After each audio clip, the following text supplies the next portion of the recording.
just tell you something, that there's nothing symbolic. I'm cutting drug prices. I'm going with favored nations, which no president has the courage to do because you're going against Big Pharma. Drug prices will be coming down 80 or 90%. You could have done it during your 47-year period in government, but you didn't do it. Nobody's done it. So we're cutting health care. All of the things that we've done, insulin, I give you an example, insulin, it was destroying families, destroying people. The cost, I'm getting it for so cheap.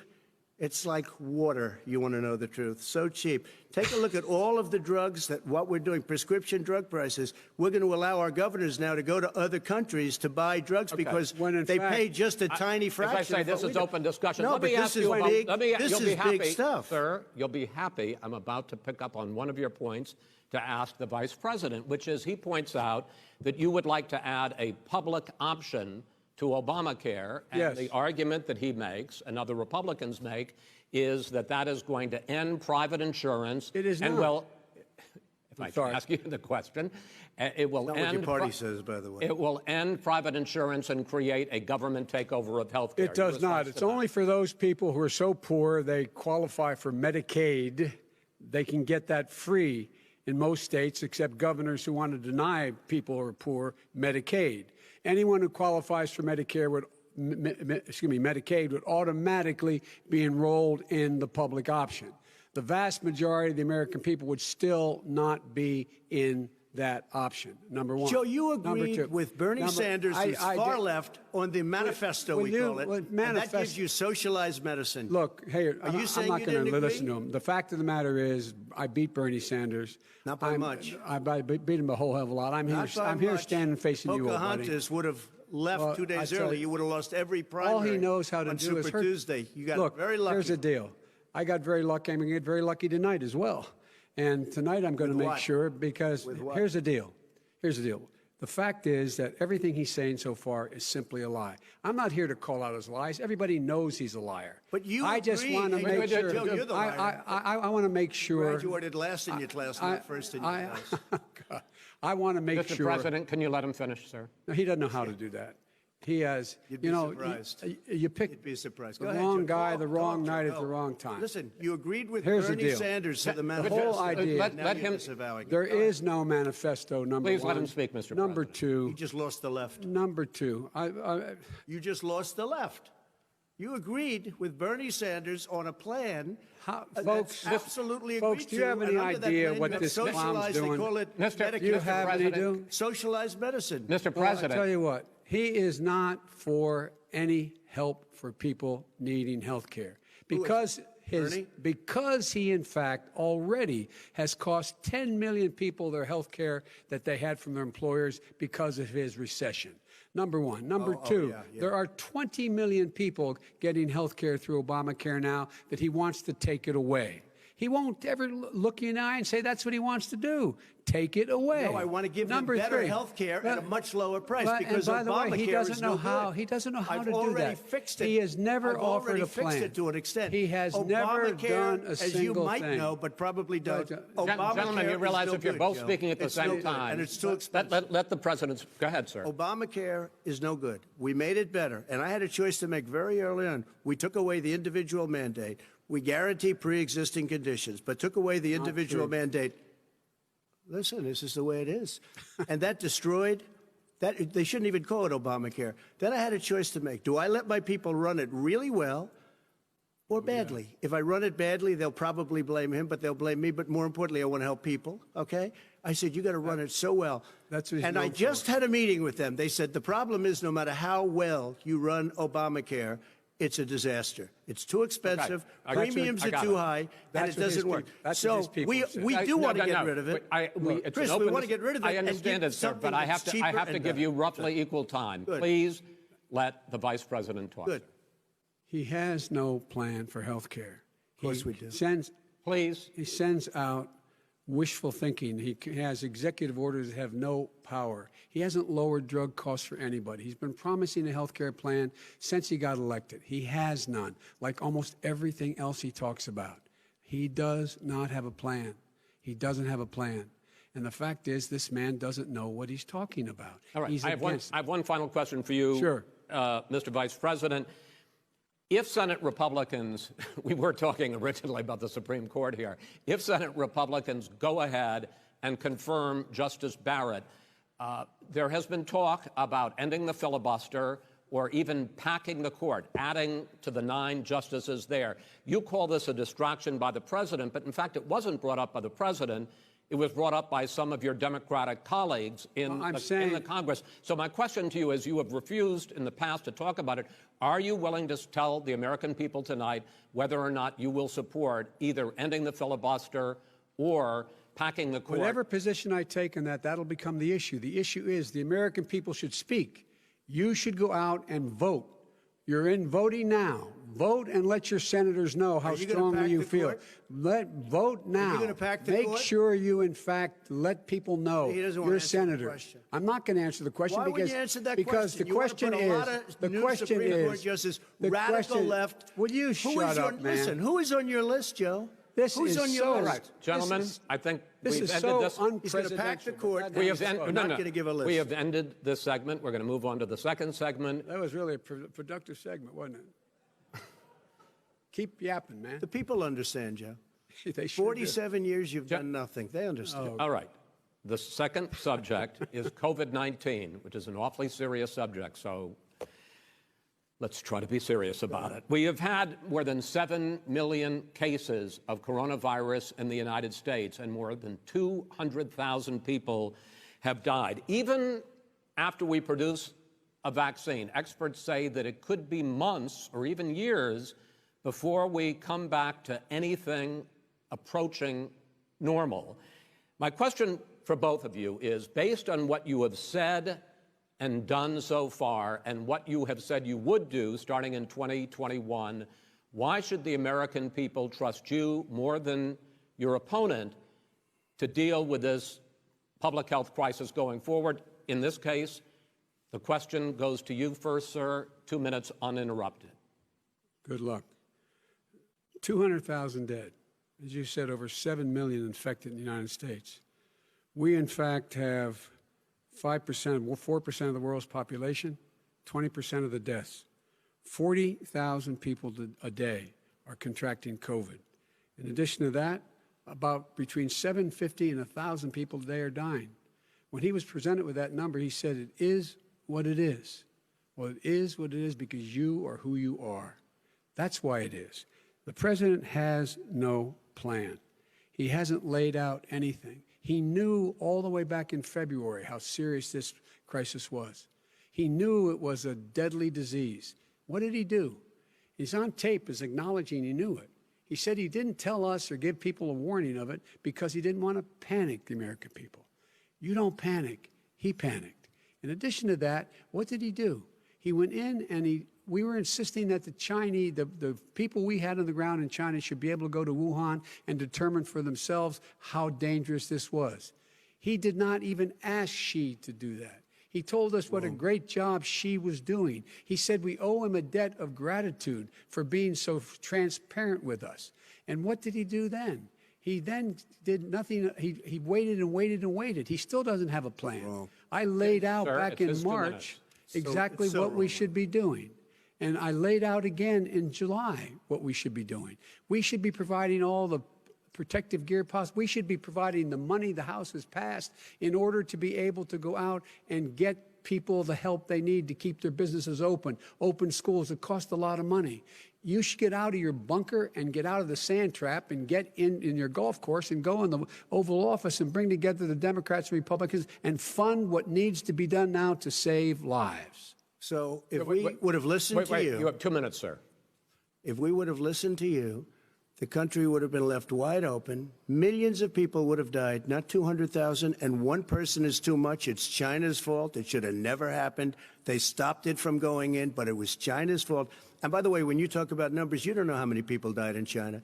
You don't know how many people died in Russia. You don't know how many people died in India. They don't exactly give you a straight count, just so you understand. But if you look at what we've done, I closed it, and you said he's xenophobic. He's a racist, and he's xenophobic because you didn't think I should have closed our country. Wait a minute. It says 2 minutes. You didn't think we should have closed our country because you thought it was terrible. You wouldn't have closed it for another 2 months.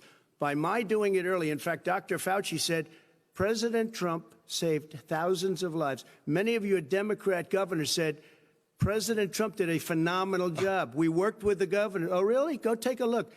The governors said I did a phenomenal job. Most of them said that. In fact, people that would not be necessarily on my side said that. President Trump did a phenomenal job. We did. We got the gowns. We got the masks. We made the ventilators. You wouldn't have made ventilators. And now we're weeks away from a vaccine. We're doing therapeutics already. Fewer people are dying when they get sick. Far fewer people are dying. We've done a great job. The only thing I haven't done a good job, and that's because of the fake news. No matter what you say to them, they give you bad press on it. It's just fake news. They give you good press. They give me bad press because that's the way it is, unfortunately. But let me just tell you something. I don't care. I've gotten used to it. But I'll tell you, Joe, you could never have done the job that we did. You don't have it in your blood. You could have never done that job.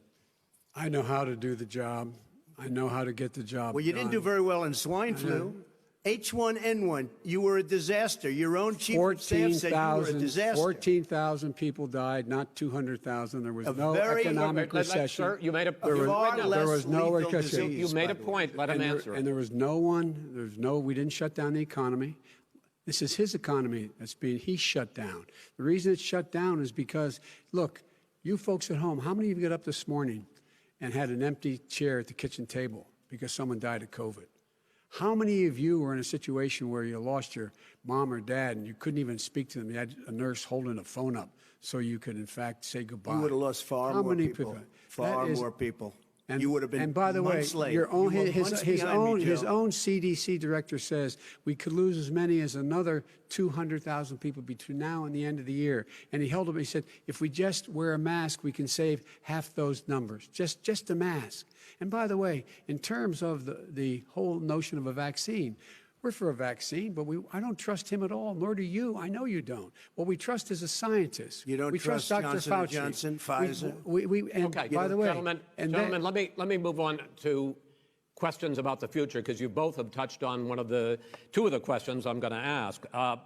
Focusing on the future first, President Trump, you have repeatedly either contradicted or been at odds with some of your government's own top scientists. The week before last, the head of the Centers for Disease Control, Dr. Redfield, said it would be summer before the vaccine would become generally available to the public. You said that he was confused and mistaken. Those were your two words. Yeah. But Dr. Slaoui, the head of your Operation Warp Speed, has said exactly the same thing. Are they both wrong? Well, I've spoken to the companies, and we can have it a lot sooner. It's a very political thing because people like this would rather make it political than save lives.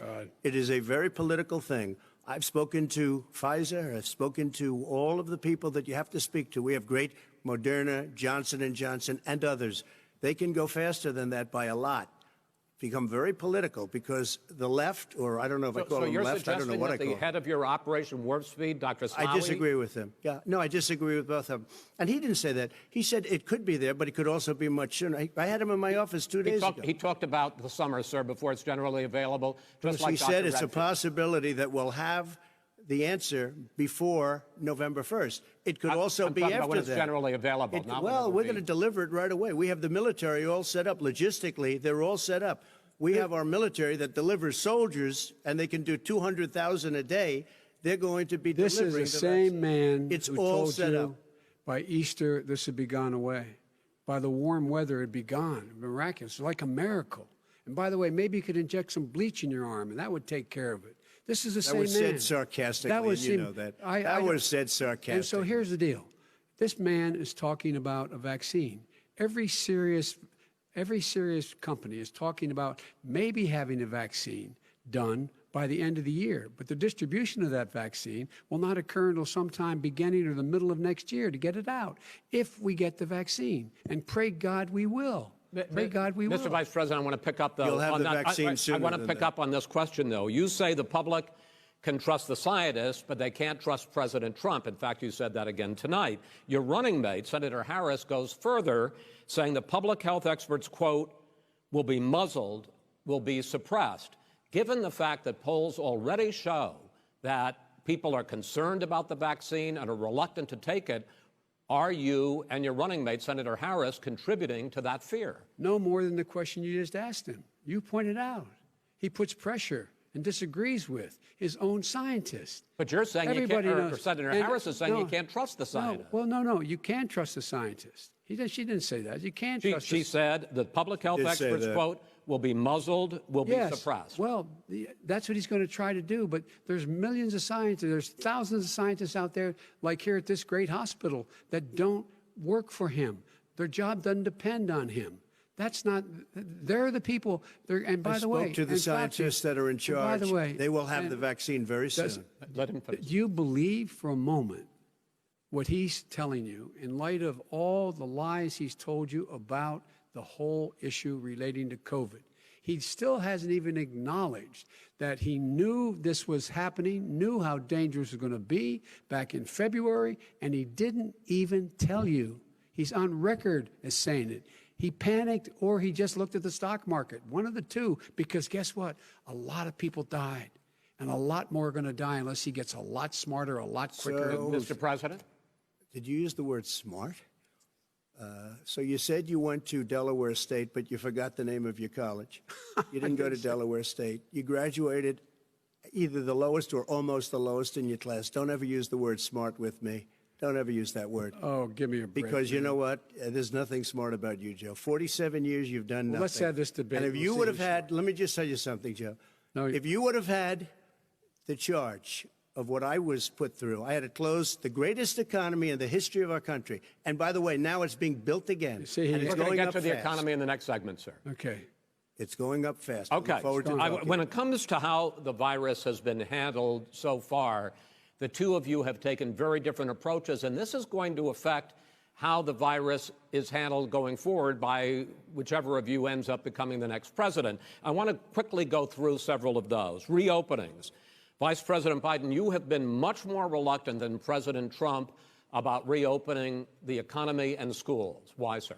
Because he doesn't have a plan. If I were running, I know what the plan is. You've got to provide these businesses the ability to have the money to be able to reopen with the PPE as well as with the sanitation they need. You have to provide that them to Nancy plastic. Pelosi.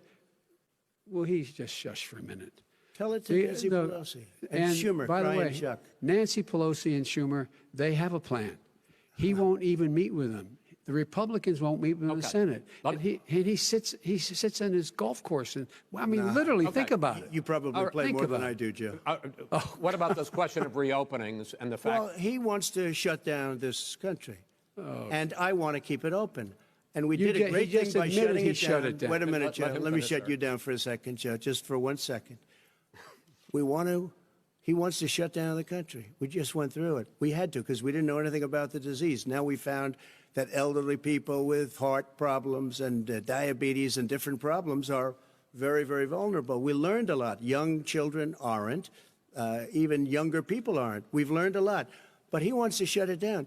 More people will be hurt by continuing. If you look at Pennsylvania, if you look at certain states that have been shut down, they have Democrat governors all. One of the reasons they're shut down is because they want to keep it shut down until after the election on November 3rd. I want to move on to another because subject. it's a I want to move political on to threat. another I subject. gotta But respond. those, I but wanna those move, states, gentlemen, I those wanna move states on to are another not subject. doing well that are shut down Which is right gotta now. masks. respond to that. Wants President to shut Trump, down the you whole have country. begun to increasingly question the effectiveness of masks as a disease preventer.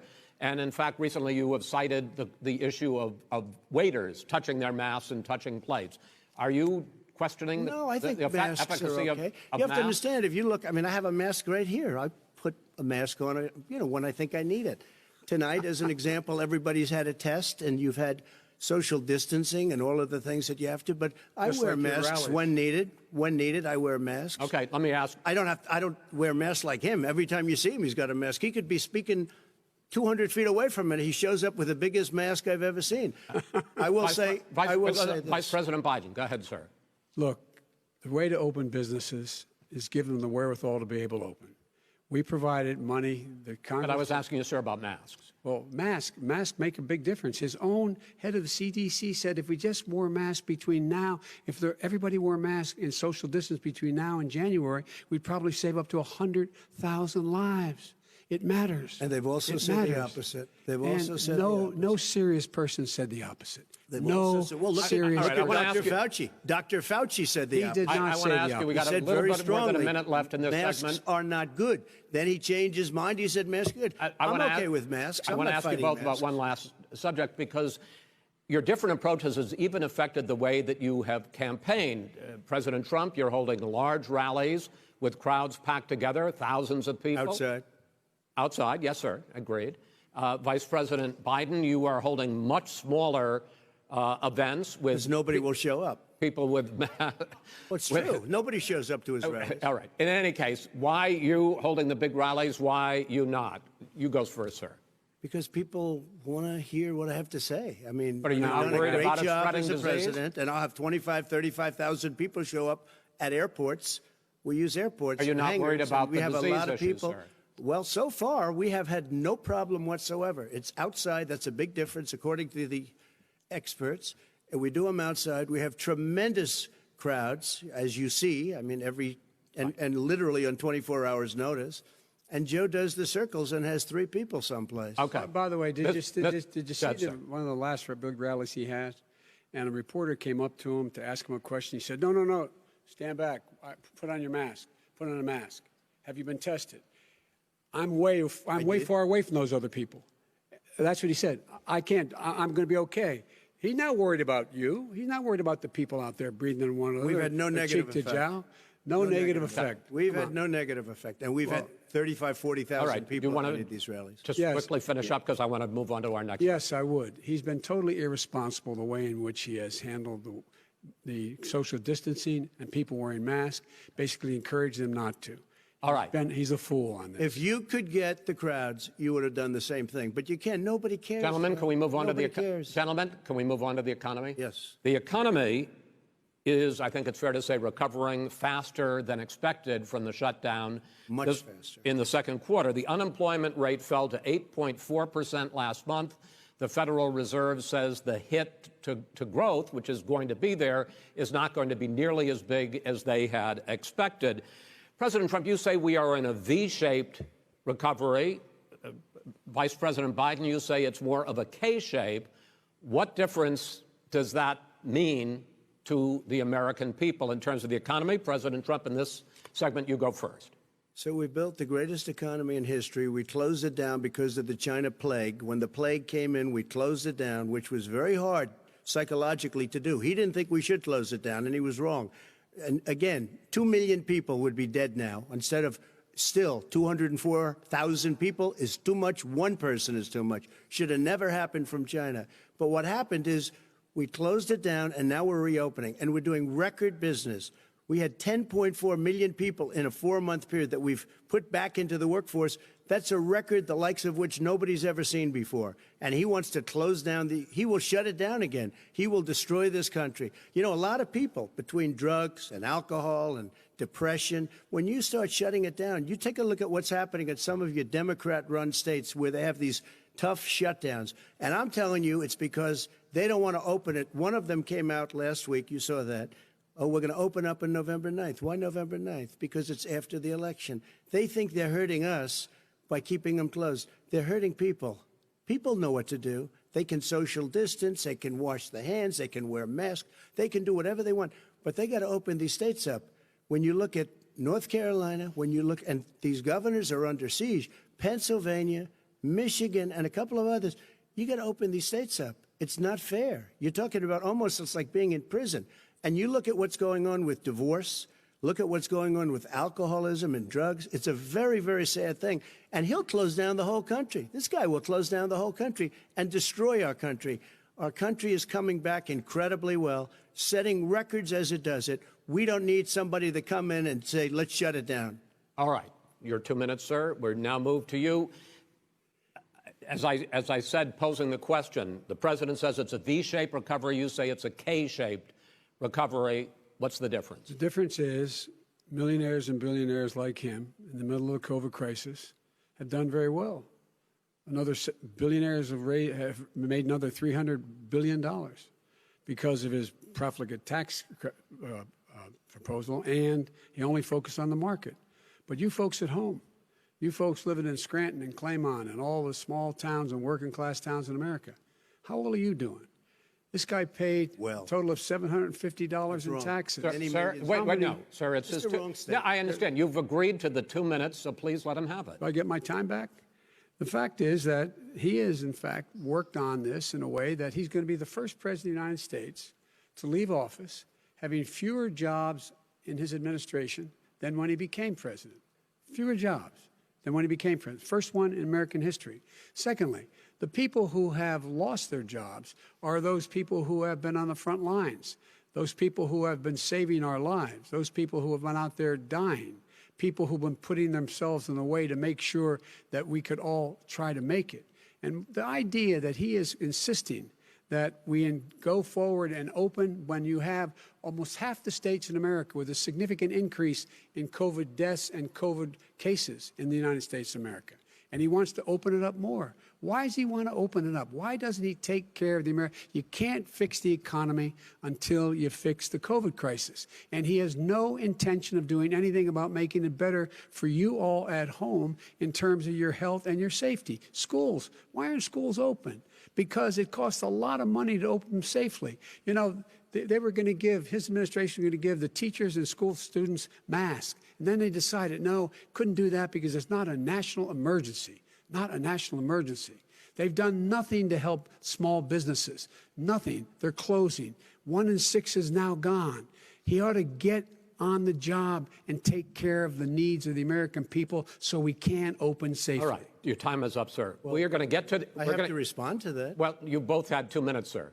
Excuse me, he made a statement.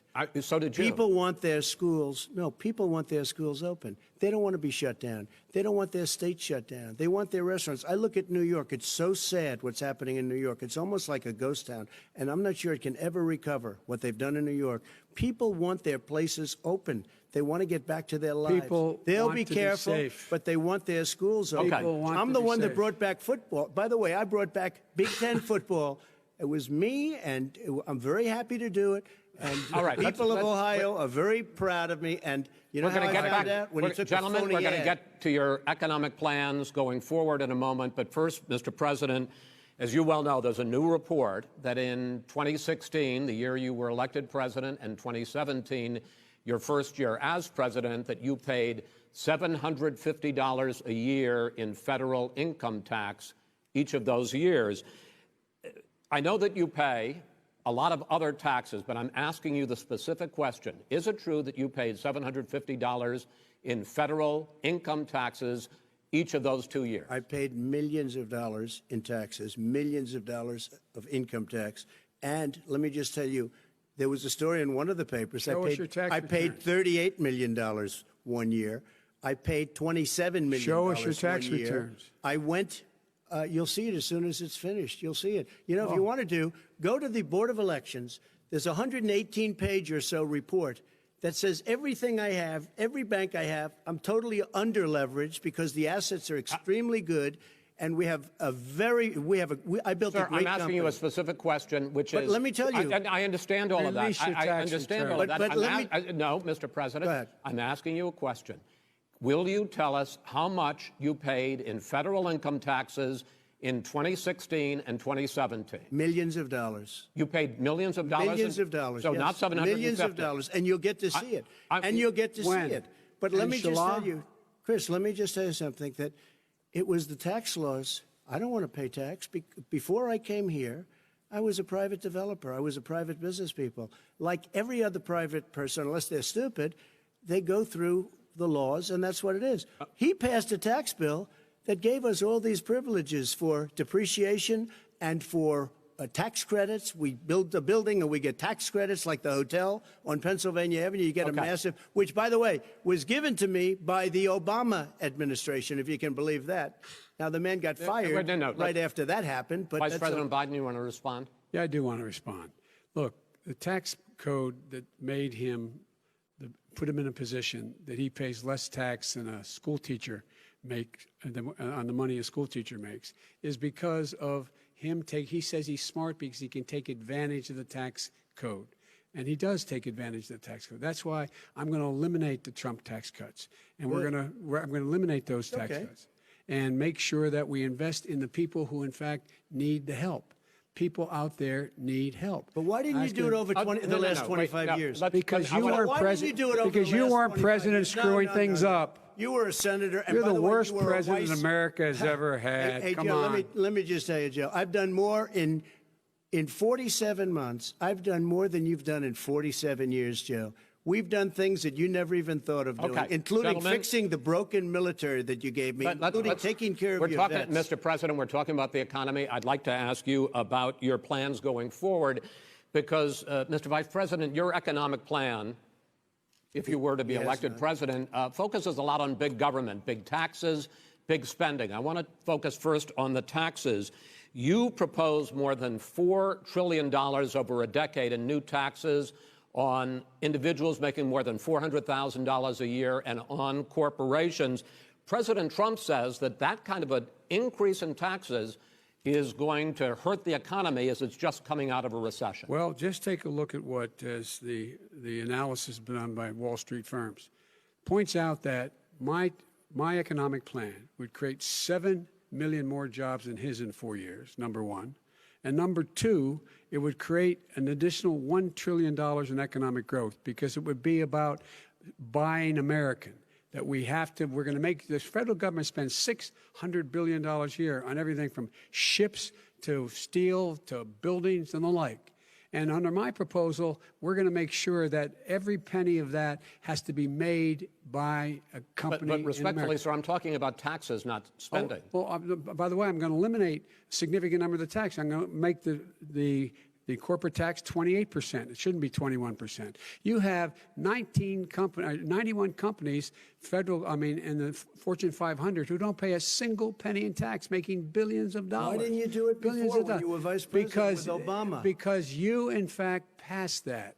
That was right. your tax proposal. I got it done. And you know what happened? Yeah, you got it done. Our economy boomed like it's never boomed The economy is Mr. busted. President, Let me finish. Mr. President, let me pick up on that. You would continue your free market approach, lower taxes, more deregulation, correct? Not lower taxes for American people. But let me. Excuse me. But in Obama's, you talk about the economy booming. It turns out that in Obama's final 3 years as president, more jobs were created, 1.5 million more jobs than in the first 3 years of your presidency. They had the slowest recovery economic recovery since 1929. It was the slowest recovery. Also, they took over something that was down here. All you had to do is turn on the lights and you pick up a lot. But they had the slowest economic recovery since 1929. Let me tell you about the stock market.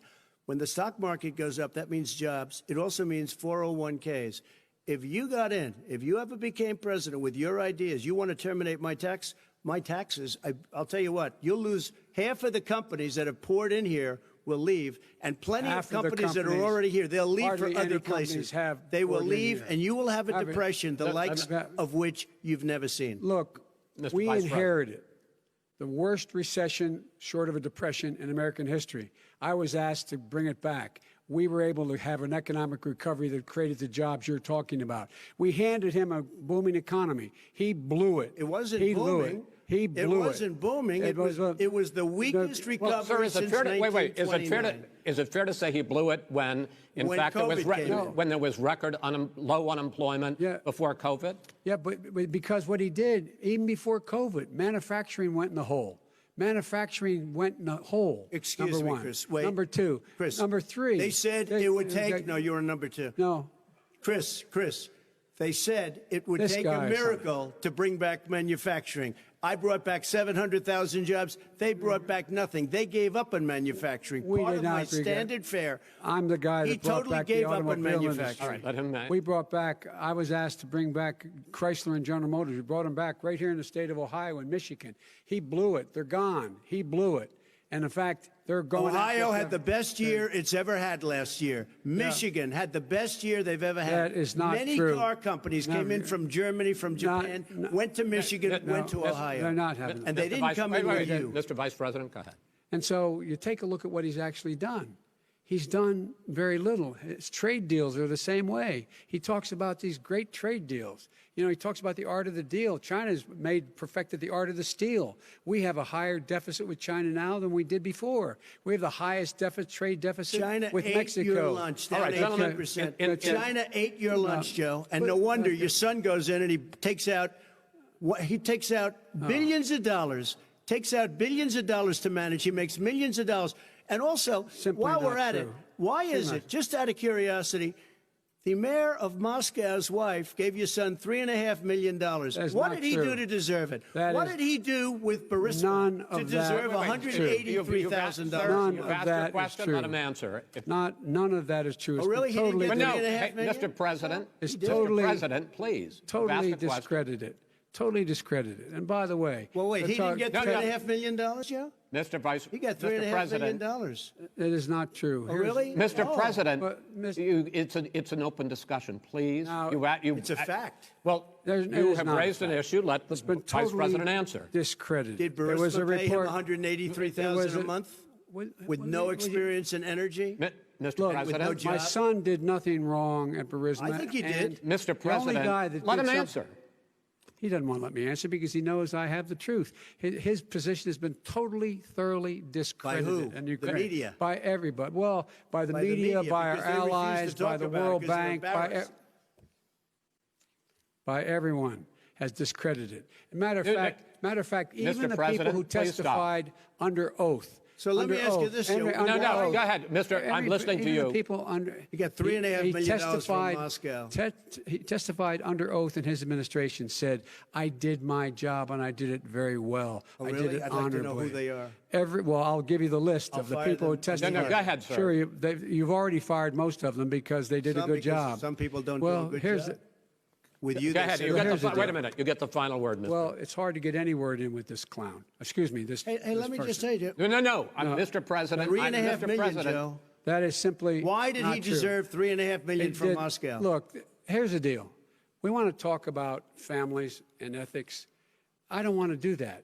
I mean, his family we could talk about all night. His family's My already... family, No, let him go. my family already lost wrote- a fortune by Go ahead. coming down and helping Go us ahead. with Go ahead, government. sir. And that's such a... they're right That's here. it, Mr. That's President. such Every a great... single one of them lost This a is not fortune about by President. my coming and family or helping his us with family. It's government. about your family, They the didn't American collect people. $3.5 million He for doesn't. nothing. That's not true. It doesn't want to talk about what you need. You, the American people. It's about you. That's what we're talking about you here. should All right, Take that's Not the about end. here. That's the end of the Shouldn't have segment. taken the money. We're moving on. He didn't take them. Well, Vice it's a very- President, but Chris, no, can I be honest? It's a very important Try to be question. honest. No, That's He a good stood thing. up. No, he stood up, the answer to and the he question is no. threatened Ukraine. No, sir. With $1 billion, if you don't that get rid of is the press. absolutely You know what? Wait, not stop. You're on true. tape doing it. You're going to You're on have tape. True. Gentlemen. Is- I hate to raise Chris, my voice, he's but on it seems tape. to be, why should I be different than the two of you? So here's the Got a deal. good point. We have 6 segments. We have ended that segment. We're going to go to the next segment. In that segment, you each are going to have 2 uninterrupted moments. In those 2 uninterrupted minutes, Mr. President, you can say anything you want. I'm going to ask a question about race, but if you want to answer about something else, go ahead. But I think that the country would be better served if we allowed both people to speak with fewer interruptions. I'm appealing to you, sir, to do that. Well, and him too. Well, frankly, you've been doing more interrupting Well, that's than all he right, has. but he does plenty. Well, less than, sir, less there's than. plenty. No, less than you have. Let's please continue on. The issue of race. Vice President Biden, you say that President Trump's response to the violence in Charlottesville 3 years ago, when he talked about very fine people on both sides, was what directly led you to launch this run for president. Oh, yeah, sure. President Trump, you have often said that you believe you have done more for black Americans than any president, with the possible exception of Abraham Lincoln. My question for the two of you is, why should voters trust you rather than your opponent to deal with the race issues facing this country over the next 4 years? Vice President Biden, you go first. It's about equity and equality. It's about decency. It's about the Constitution. And we have never walked away from trying to require equity for everyone, equality for the whole of America. But we've never accomplished it. But we've never walked away from it like he has done. It is true. The reason I got in the race is when those people, close your eyes, remember what those people looked like coming out of the fields carrying torches, their veins bulging, just spewing anti-Semitic bile, and accompanied by the Ku Klux Klan. A young woman got killed. And they asked the president what he thought. He said there were very fine people on both sides. No president's ever said anything like that. It is whose Now, 2 minutes, sir. second point I'd make to you is that when Floyd was killed, when Mr. Floyd was killed, there was a peaceful protest in front of the White House. What did he do? He came out of his bunker, had the military use tear gas on him so he could walk across to a church and hold up a Bible. And then what happened after that? The bishop of that very church said that it was a disgrace. The general who was with him said all he ever wants to do is divide people, not unite people at all. This is a president who has used everything as a dog whistle to try to generate racist hatred, racist division. This is a man who, in fact, you talk about helping African Americans. 1 in 1,000 African Americans has been killed because of the coronavirus. And if he doesn't do something quickly, by the end of the year, 1 in 500 will have been killed. 1 in 500 African Americans. This man is a savior of African Americans. This man cares at all. This man's done virtually nothing. Look, the fact is that you have to look at what he talks about. You have to look at what he did. And what he did has been disastrous for the African American community. So, President Trump, you have 2 minutes. Why should Americans trust you over your opponent to deal with racism? he did a crime bill, 1994, where you call them super predators, African Americans, the super predators, and they've never forgotten it. They've never forgotten it, Joe. No, sir, it's his 2 minutes. So you did that, and they call you a super predator, and I'm letting people out of jail now that you have treated the African American population community, you have treated the black community about as bad as anybody in this country. You did the 1990, and that's why, if you look at the polls, I'm doing better than any Republican has done in a long time, because they saw what you did. You call them super predators, and you've called them worse than that, because you look back at your testimony over the years, you've called them a lot worse than that. As far as the church is concerned, and as far as the generals are concerned, we just got the support of 250 military leaders and generals, total support. Law enforcement, almost every law enforcement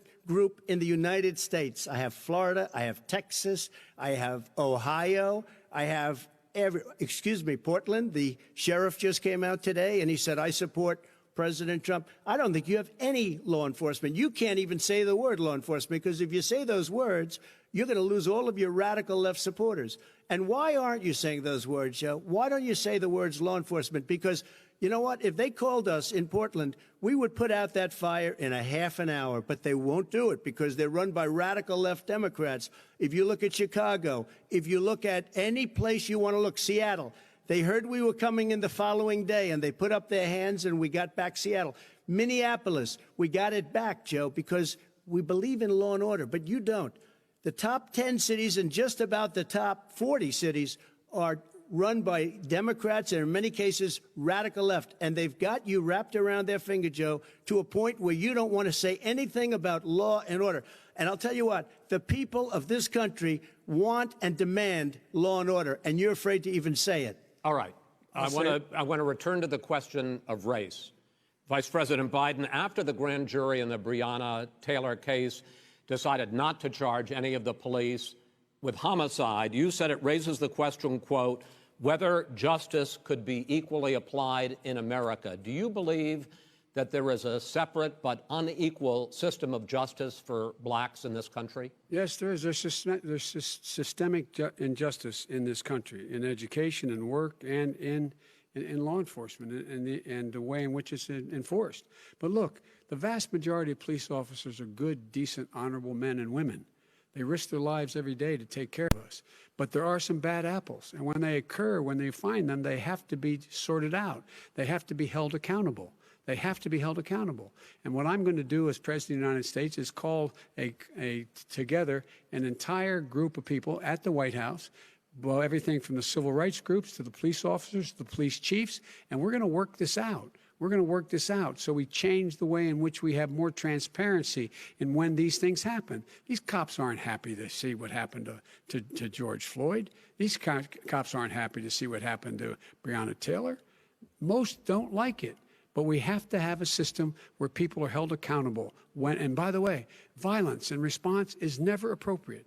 Never appropriate. Peaceful protest is. Violence is never appropriate. All right. What is peaceful protest? When they run through the middle of the town and burn down your stores and kill people all over the place, and you say peaceful protest? President Trump, No, it's I'm not not, asking. but you say it is. President Trump, I'd like to continue with the issue go of ahead, race. I please. promise we're going to get to the issue of law and order in a moment. This month, your administration directed federal agencies to end racial sensitivity training that addresses white privilege or critical race theory. Why did you decide to do that, to end racial sensitivity training? And do you believe that there is systemic racism in this country, sir? I ended it because it's racist. I ended it because a lot of people were complaining that they were asked to do things that were absolutely insane, that it was a radical revolution that was taking place in our military, in our schools, all over the place, and you know it, and so does everybody what else. Is radical, and he would know. What is it was radical totally about racist. racial sensitivity training, sir? If you were a certain person, you had no status in life. It was sort of a reversal. And if you look at the people, we were paying people hundreds of thousands of dollars to teach very bad ideas and, frankly, very sick ideas. And really, they were teaching people to hate our country. And I'm not going to do that. I'm not going to allow that to happen. We have to go back to the core values of this country. They were teaching people that our country is a horrible place, it's a racist place, and they were teaching people to hate our country. And I'm not going to allow that to happen. Vice President Biden? Nobody's doing that. He's the racist. You just don't know. Here's the deal. I know a lot more about You this. don't than he know. does. Let him finish. The fact is that there is racial insensitivity. People have to be made aware of what other people feel like, what insults them, what is demeaning to them. It's important to people know they don't want to. Many people don't want to hurt other people's feelings, but it makes a big difference. It makes a gigantic difference in the way a child is able to grow up and have a sense of self-esteem. It's a little bit like how this guy and his friends look down on so many people. They look down their nose on people like Irish Catholics like me and grew up in Scranton. They look down on people who don't have money. They look down on people who are of a different faith. They look down on people who are a different color. In fact, we're all Americans. The only way we're going to bring this country together is bring everybody together. There's nothing we cannot do if we do it together. We can take this on and we can defeat racism in America. President Trump, sir. During the Obama-Biden administration, there was tremendous division. There was hatred. You look at Ferguson, you go to many places. Look at Oakland. Look what happened in Oakland. Look what happened in Baltimore. Look what happened. Frankly, it was more violent than what I'm even seeing now. Oh, my but Lord. the reason is that ridiculous. the Democrats that run these Absolutely cities ridiculous. don't want to talk like you about law and order. Violent and you crime, still haven't mentioned. violent Are you crime. in favor of law and order? I'm in favor of law. You follow it. Are you in and a little favor bit of law order. and order? Go Yes, ahead, I'm say in it. favor. You asked a Everybody's in favor question, of let him finish. Law and order. Lose his Law left. and order. Let him answer. Law and order with justice, where people get treated fairly. And the fact of the matter is, violent crime went down 17%, 15% in our administration. All right. It's gone up on his watch. Went down much more he in had- ours. All right, we're He now. is president of Mr. the President, United you're going States of America. We were Mr. President, breaking every record in the Mr. book. President, you're going to be very happy because And the we're now going to places talk we- about law and order. Places we had trouble were Democratic-run cities. That's and exactly those my question. Democratic- There has been a dramatic increase in homicides in America this summer, particularly, and you often blame that on Democratic mayors and Democratic governors, but in fact, there have been equivalent spikes in Republican-led cities like Tulsa and Fort Worth. So the question is this really a party issue? I think it's a party issue. You can bring in a couple of examples, but if you look at Chicago, what's going on in Chicago, where 53 people were shot and 8 died, shot. If you look at New York, where it's going up like nobody's ever seen anything, the numbers are going up 100, 150, 200%. Crime. Republican It is cities. crazy what's going on. And he doesn't want to say law and order because he can't, because he'll lose his radical left supporters. And once he does that, it's over with. But if he ever got to run this country and they ran it the way he would want to run it, we would have We would our run it suburbs the would be way- gone. By the way, Suburbs. our suburbs would be gone, and you would see problems like you've He never would seen. know a before. suburb unless he took a wrong turn. Oh, I know suburbs. He would not. So much I was better. raised. Go ahead. I was, Wait a minute. I was So much raised in the suburbs. This is not 1950. All these dog whistles and racism don't work anymore. Suburbs are by and large integrated. There's many people today driving their kids to soccer practice and/or to black and white and Hispanic in the same car as there have been any time in the past. What really is a threat to the suburbs and their safety is his failure to deal with COVID. They're dying in the suburbs. His failure to deal with the environment. They're being flooded. They're being burned out because his refusal to do anything. That's why the suburbs are in trouble. I do want to talk about this issue of law and order, though. And in the joint recommendation that came from the Biden-Bernie Sanders task force, you talked about, quote, reimagining policing. Yeah. First of all, what does reimagining policing mean, and do you support? It means. Let me, if I might finish the question. What does reimagining policing mean, and do you support the Black Lives Matter call for community control of policing? Look, what I support is the police having the opportunity to deal with the problems they face. And I'm totally opposed to defunding the police officers. As a matter of fact, local police, the only one defunding it, his budget calls for a $400 million cut in local law enforcement assistance. They need more assistance. They need, when they show up for a 9/11 call, to have someone with them as a psychologist or psychiatrist to keep them from having to use force and be able to talk people down. We have to have community policing like we had before, where the officers get to know the people in the communities. That's when crime went down. It didn't go up, it went down. And so we have to be engaged. That's not what in they're prevention. talking about, Chris. That's not what That- they're that's He's talking exactly- about defunding the police. That is not true. He doesn't have any law Would you- support. look, He has no law enforcement That's not support. true. Almost That's nothing. Look, Oh, really? Who do you have? Name one group that supports you. Name one group that came out and supported you. Go Look, ahead. look. Think. We have time. we don't have time to do No, anything. think so about listen, it. look, Name folks, one law enforcement group that came out and I supported think, gentlemen, you, I think Joe. I'm going to take back the There aren't. moderator's I don't role, think there are any. and I want to get to another subject, which is the issue of protests in many cities that have turned violent. In Portland, Oregon, especially, we had more than 100 straight days of protests, which I think you would agree. You talk about peaceful protests. Many of those turned into riots. Mr. Vice President, you say that people who commit crimes should be held accountable. The question I have, though, is, as the Democratic nominee, and earlier tonight you said that you are the Democratic Party right now, have you ever called the Democratic mayor of Portland or the Democratic governor of Oregon and said, hey, you got to stop this, bring in the National Guard, do whatever it takes, but you stop the days and months of violence in Portland? I don't hold public office now. I am a former vice president. I've made it clear in my public statements that the violence should be prosecuted. It should be prosecuted, and anyone who commits it But should you've be never prosecuted. called for the people, He's never the said leader. Excuse me, sir. You have never called for the leaders in Portland and in Oregon to call Because bring in the National Guard and knock Well, off 100 days of riots. They can, in fact, take care of it if he just stay out of the way. Look here. Oh, really? Here, Oh, really? here's the thing. I sent in the I U.S. asked him a Marshals to question. get the killer No, of the that- young man in the middle of the street. They shot him, and Right. for 3 Mr. days, President Trump, Portland President wouldn't do Trump, anything. I please had to send interrupt- in the U.S. Marshals. President They took Trump, care of business. Go ahead, sir. And by the way, you know, his own former spokesperson said, you know, riots and chaos and violence help his cause. That's what this is all about. I don't know who said that. I do. Who? I think Kellyanne Conway. I don't think she said that. She said that. I don't- And so here's the All right. But here's the point.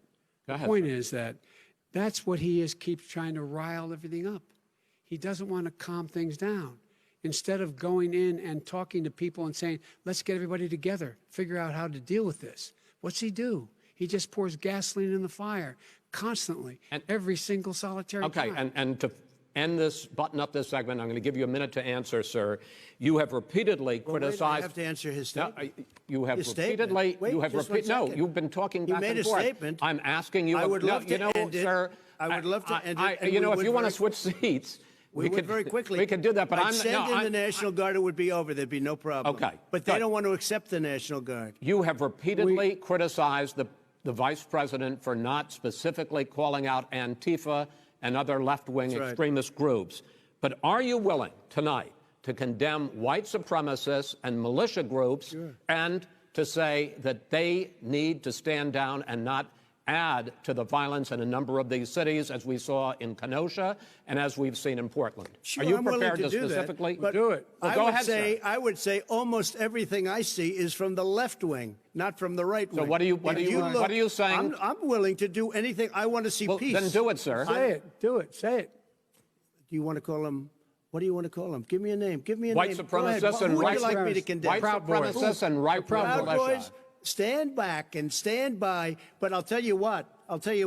Somebody's got to do something about Antifa and the left, because this is not a right-wing problem. His This own is a left-wing. FBI director This said is the a threat left-wing of Go ahead, problem. white Go ahead, sir. supremacists. Antifa's an idea, not an organization. Oh, you gotta be not kidding. militia. That's what Oh, really? his It's an idea. FBI, Okay. FBI director Gentlemen, said. Well, we're then gonna- you know what? No, He's no, wrong. we're done, sir. We're Everybody- moving on to the next. everybody We're gives moving. When a you bat advice hits in you your over the head, that's not administration. an idea. Everybody in Antifa your is bad. administration tells you the truth has a bad idea. Can I tell you what? You have no ideas. that are- Antifa is a dangerous All right, radical gentlemen, group. we're now moving on to the Trump And and you ought to be Biden careful with records. them. They'll overthrow you. When in a 2 president, seconds. I'm going to ask a question.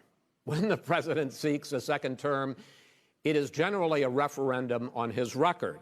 But Vice President Biden, you like to quote one of your dad's sayings, which is, don't compare me to the almighty, compare me to the alternative. And in this case, sir, you are the alternative. Looking at both of your records, I'm going to ask each of you, why should voters elect you president over your opponent? In this segment, President Trump, you go first, 2 minutes.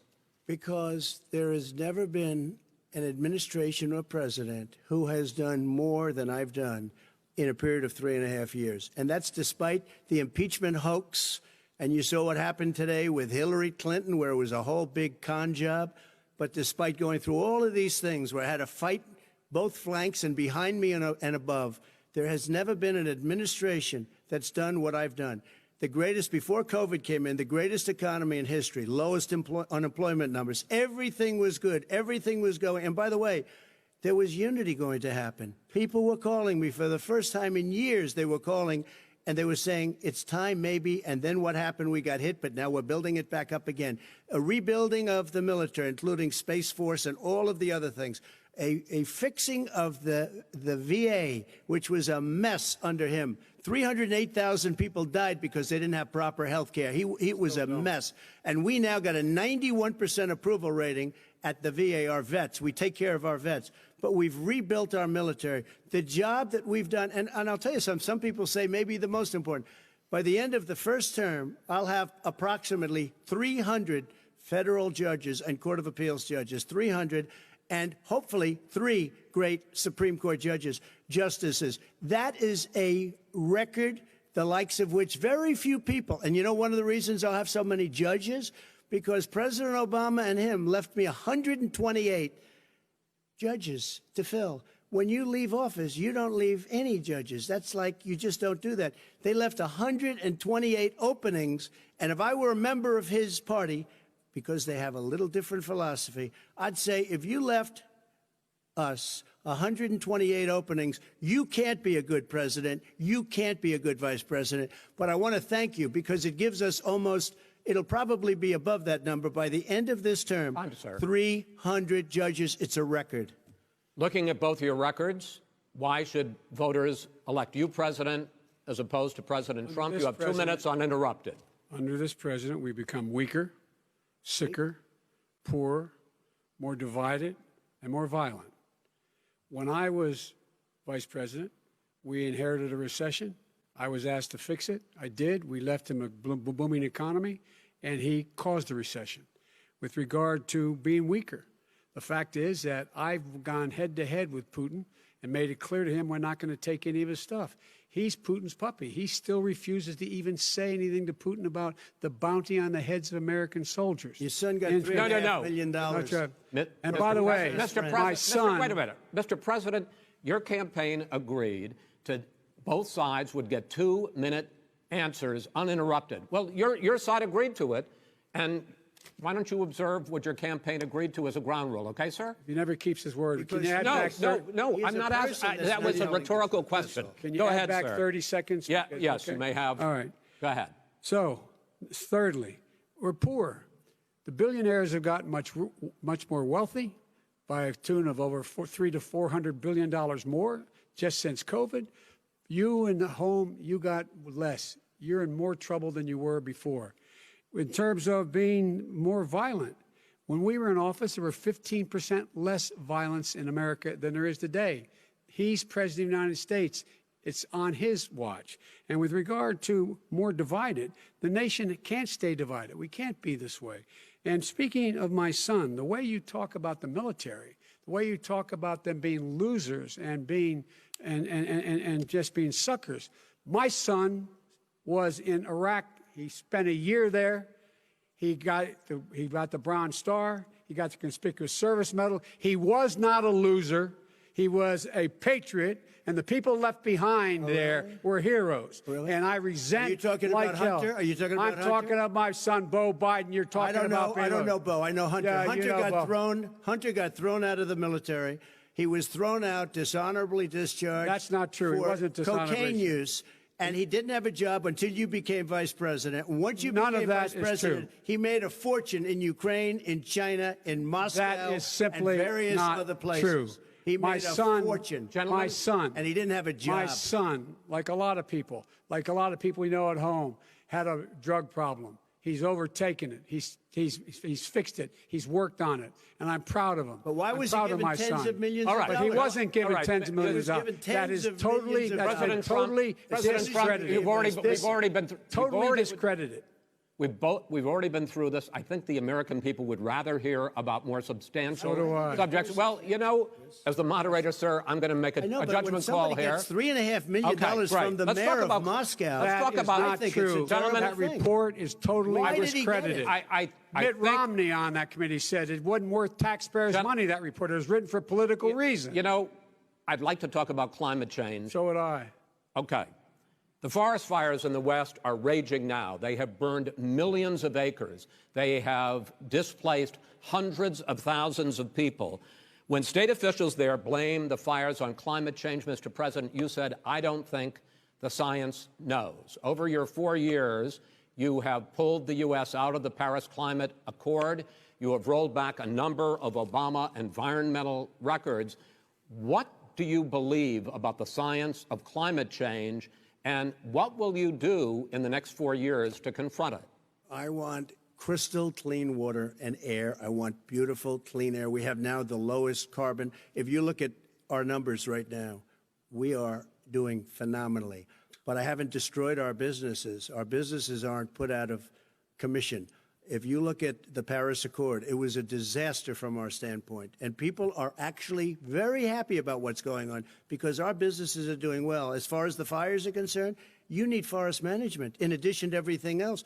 The forest floors are loaded up with trees, dead trees that are years old, and they're like tinder, and leaves and everything else. You drop a cigarette in there, the whole forest burns down. You've got to have forest management. What do you You've got to have believe? cuts. What do you believe about the science of climate change, sir? I believe that we have to do everything we can to have immaculate air, immaculate water, and do whatever else we can that's good. You know, we're planting 1 billion trees, the Billion Tree Project, and it's very Do you exciting believe for a lot of people. that human pollution, greenhouse gas emissions contributes to the global warming of I this think planet? a lot of things do, but I think to an extent, yes. I think to an extent, yes. But I also think we have to do better management of our forests. Every year, I get the call, California's burning. California's burning. If that was cleaned, if you had forest management, good forest management, you wouldn't be getting those calls. You know, in Europe, they have forest cities. They're called forest cities. They maintain their forests. They manage their forests. I was with the head of a major country. It's a forest city. He said, sir, we have trees that are far more, they ignite much easier than California.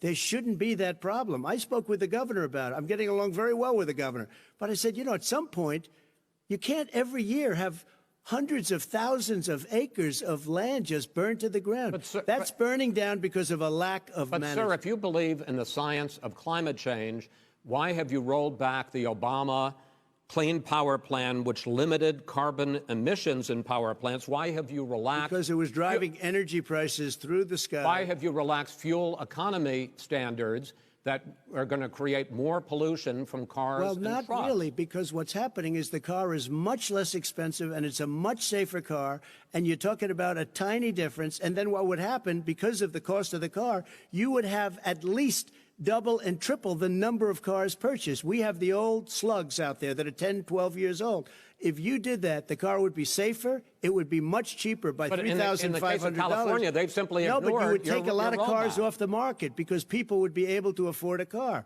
Now, and by the way, we're going to see how that turns out. But a lot of people agree with me, many people. The car has gotten so expensive because they have computers all over the place for an extra little bit of gasoline. And, and I'm okay with electric cars, too. I think I'm all for electric cars. I've given big incentives for electric cars. But what they've done in California is just crazy. Right. Vice President Biden, I'd like you to respond to the president's climate change record, but I also want to ask you about a concern. You proposed $2 trillion in green jobs. You talk about new limits, not abolishing, but new limits on fracking, ending the use of fossil fuels to generate electricity by 2035, and zero net emission of greenhouse gases by 2050.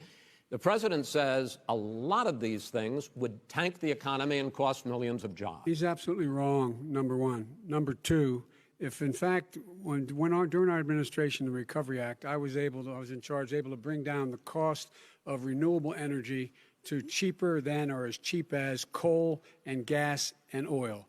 Nobody's going to build another coal-fired plant in America. No one's going to build another oil-fired plant in America.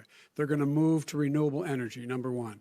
Number two, we're going to make sure that we are able to take the federal fleet and turn it into a fleet that's run on their electric vehicles. Making sure that we can do that, we're going to put 500,000 charging stations and all of the highways that we're going to be building in the future. We're going to build an economy that, in fact, is going to provide for the ability of us to take 4 million buildings and make sure that they, in fact, are weatherized in a way that, in fact, they'll emit significantly less gas and oil because the heat will not be going out.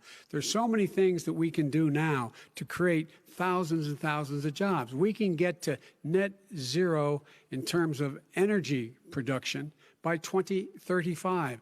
Not only not costing people jobs, creating millions of good paying jobs, not $15 an hour, but prevailing wage, by having a new infrastructure that, in fact, is green. And the first thing I will do, I will rejoin the Paris Accord. I will join the Paris Accord because with us out of it, look what's happening. It's all falling apart. And talk about someone who has no relationship with foreign policy. Brazil, the rainforests of Brazil are being torn down, are being ripped down. More carbon is absorbed in that rainforest than every bit of carbon that's emitted in the United States. Instead of doing something about that, I would be gathering up and making sure we had the countries of the world coming up with $20 billion and say, here's $20 billion. Stop tearing down the forest. And if you don't, then you're going to have significant economic consequences. What about the argument that President Trump basically says that you have to balance environmental interests and economic interests, and he's drawn his line? Well, he hadn't drawn a line. He still, for example, makes sure that he wants to make sure that methane's not a problem. You can now emit more methane without it being a problem. Methane. This is a guy who says that you don't have to have mileage standards for automobiles that exist now. This is the guy who says that, well, the fact that it's all true. And here's the deal. He's talking about the Green New Deal, and it's not $2 billion or $20 billion, as you said. It's $100 trillion. I'm talking about where they want to rip down buildings and rebuild the building. No, it's the dumbest, most ridiculous. Where airplanes are out of business, where two-car systems are out, where they want to take out the cows too. That's not true either, right? This is a $100 trillion. Look, that's more money than our country could make. in That is 100 simply years, if we're not going by the case. All right, let It will me, destroy our because I country. actually, wait a minute, sir. I actually have studied your plan, and it includes upgrading 4 million buildings, weatherizing 2 million homes over 4 years, building 1.5 million energy-efficient homes. So the question becomes, the president is saying, I think some people who support the president would say that sounds like it's going to cost a lot of money and hurt the economy. What it's going to do is going to create thousands and millions of jobs, good-paying jobs. Well, let him finish, sir. He doesn't know how to do that. $100 billion. The fact is, it's going to create millions of good-paying jobs, and these tax incentives to people for people to weatherize, which he wants to get rid of. It's going to make the economy much safer. Look how much we're paying now to deal with the hurricanes. By the way, he has an answer for hurricanes. He said maybe we should drop a nuclear weapon on them. They may. I never said that That's at all. he did say. You made it up. And here's the deal. You make up a we lot of things. we are going to be in a position where we can create hard, good jobs by making sure the environment is clean and we all are in better shape. We spend billions of dollars now, on floods, hurricanes, rising seas. We're in real trouble. Look what's happened just in the Midwest with these storms that come through and wipe out entire sections and counties in Iowa.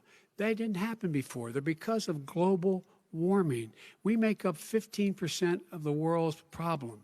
We, in fact, but the rest of the world, we've got to get them to come along. That's why we have to get back into the Paris Accord. All right, gentlemen. Wait a minute, Chris. So why didn't he do it for 47 years? You were vice president. Why didn't you get the world? China sends up real dirt into the air. Russia does. India does. They all do. We're supposed to be good. And by the way, he made a couple of statements. The Green New Deal is $100 trillion, That is not not $20 my billion. plan. That's the Green well, New you want to Deal rebuild every is building. not my plan. You want to All right, rebuild all right. every If he knew You have to- anything wait, no, about, no, wait. if he Gentlemen? knew He anything made a about, statement Gentlemen? about the military. He said I said something about the military. He and his friends made it up, and then they went with it. I never said it. Okay. That is What not he true. did Sir, is he you're done in said this segment. he called Mr. the Vice- military Mr. Vice President, stupid bastards. I and he did said not it on say tape. that. He said Mr. stupid Please, bastards. He not said sir, it. stop. I would never I say would that play to it. the military. Play it. Go ahead. You're Mr. on Vice tape. President answered his final question. The final question is, I can't remember which of all his rantings. You don't remember I'm much. having a little trouble myself, but and about the economy and about this question of what it's going to cost. The economy. I mean, the Green New Deal and the idea of what your the environmental Green New changes Deal- will do. The Green New Deal will pay for itself as we move forward. We're not going to build plants that, in fact, are great polluting plants. So do you We're going to support build the Green New Deal? Pardon me? Do you support No, I don't support the Green Oh, New Deal. you don't? Oh, well, that's a You big let- statement. I That support means you the just Biden- lost the radical left. I Done. support you the don't. Biden plan that I put forward. Okay. The Biden plan, which is different than what he calls the radical Green New Deal. All right, gentlemen, final segment, election integrity. As we meet tonight, millions of Americans are receiving mail-in ballots or going to vote early. How confident should we be that this will be a fair election, and what are you prepared to do over the next 5+ weeks, because it'll not only be to Election Day, but also counting some ballots, mail-in ballots after Election Day. What are you prepared to do to reassure the American people that the next president will be the legitimate winner of this election? In this final segment, Mr. Vice President, you go first. Prepared to let people vote. They should go to iwillvote.com, decide how they're going to vote, when they're going to vote, and what means by which they're going to vote. His own Homeland Security Director, and as well as the FBI Director, says there is no evidence at all that mail-in ballots are a source of being manipulated and cheating. They said that. The fact is that there are going to be millions of people because of COVID that are going to be voting by mail-in ballots, like he does, by the way. He sits behind the Resolute desk and sends his ballot to Florida, number one. Number two, we're going to make sure that those people who want to vote in person are able to vote because enough poll watchers are there to make sure they can socially distance. The polls are open on time, and the polls stay open until the votes are counted. And this is all about trying to dissuade people from voting because he's trying to scare people into thinking that it's not going to be legitimate. Show up and vote. You will determine the outcome of this election. Vote, vote, vote. If you're able to vote early in your state, vote early. If you're able to vote in person, vote whatever way is the best way for you, because he cannot stop you from being able to determine the outcome of this election. And in terms of whether or not, when the votes are counted, and they're all counted, that will be accepted. If I win, that will be accepted. If I lose, that'll be accepted. But by the way, if in fact he says he's not sure what he's going to accept, well, let me tell you something. It doesn't matter, because if we get the votes, it's going to be all over. He's going to go. He can't stay in power. It won't happen. It won't happen. So vote.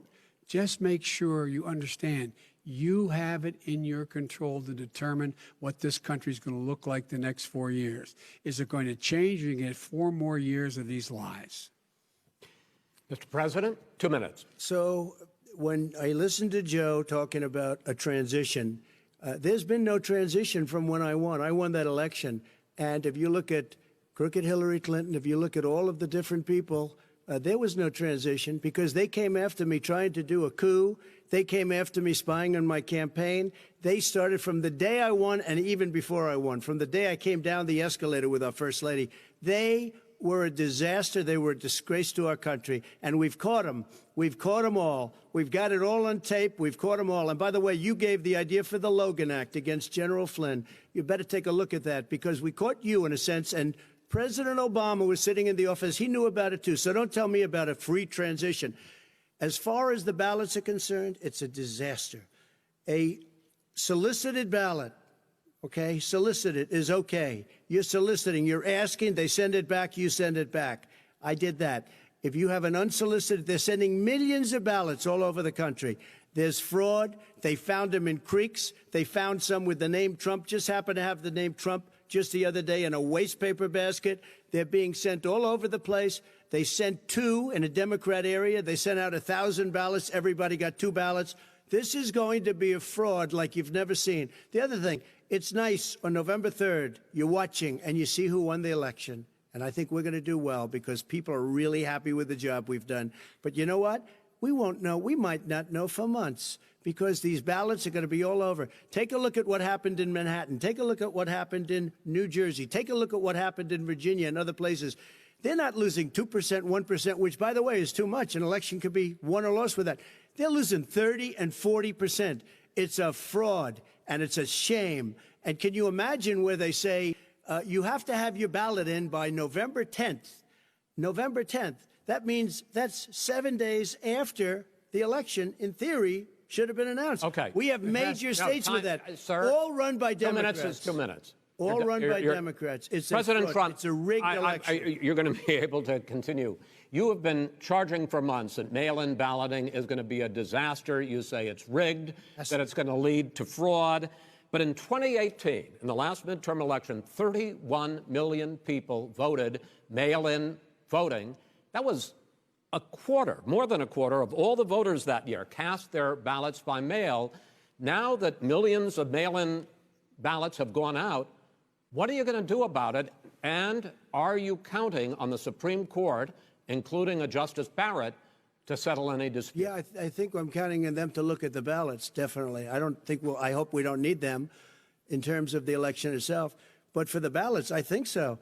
Because what's happening is incredible. I read today, where at least 1% of the ballots for 2016 were invalidated. They take them, we don't like them, we don't like them. But what are you throw going to them do out about it? left There and are right. millions of ballots going out right now. What you do is you go and vote. You do a solicited ballot, and that's okay, or you go and vote. I'm asking you about the fact that millions of people... You go and vote. You go and vote. But like what I'm they, saying is, like what are you they going to do used about to the fact in the that old... millions of people... You either do, Chris, a solicited ballot where you're sending it in, they're sending it back, and you're sending... They have mailmen with lots of it. Did you see what's going on? Take a look at West Virginia, mailmen selling the ballots. They're being sold. They're being dumped in rivers.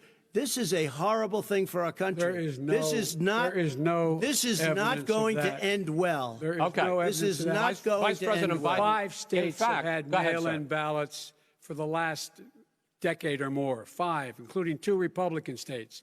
And you don't have to solicit the ballot. It's sent to you. It's sent to your home.